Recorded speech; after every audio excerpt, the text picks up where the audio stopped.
સૌને મારા જય શ્રી કૃષ્ણ। સ્વિચ પ્રકૃતિનો પ્રકોપ આપણે સૌએ હમણાંના સમયમાં ઝેલ્યો। એને બચાવવા માટે આપણે ઘણી બધી રાડો પાડી, પણ આપણે તેનું સાંભળ્યું નહીં અને હજી એને આપણા બચાવની ચિંતા છે।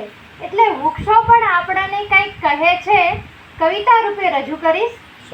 તું સાવામ તારી કુહાડીની ધારથી મને કાપીશ નહીં। તું સાવામ તારી કુહાડીની ધારથી મને કાપીશ નહીં। તું માનવ છે હો, તું માનવ છે હો, આમ મારી લીલોતરીને કરમાવીશ નહીં।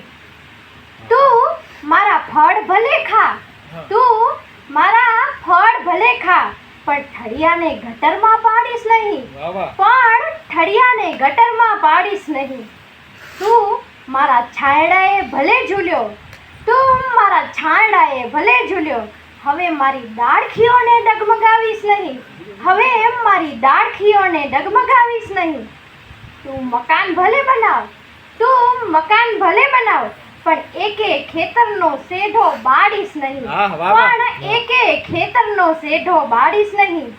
તું ઉડતા પક્ષીઓને માળો બાંધવા, તું ઉડતા પક્ષીઓને માળો બાંધવા વડલા ગોતવા રખડાવીશ નહીં। વડલા ગોતવા રખડાવીશ નહીં। તું માનવ છે, મારું ઋણ ભલે ભૂલ્યો, તું માનવ છે, મારું ઋણ ભલે ભૂલ્યો, પણ હવે મને કાપીશ નહીં। પણ હવે મને કાપીશ નહીં। તું તારા શ્વાસમાં મને ભરી લેજે, તું તારા શ્વાસમાં મને ભરી લેજે। બીમારીથી ક્યારેય પીડાઈશ નહીં, બીમારીથી ક્યારેય પીડાઈશ નહીં।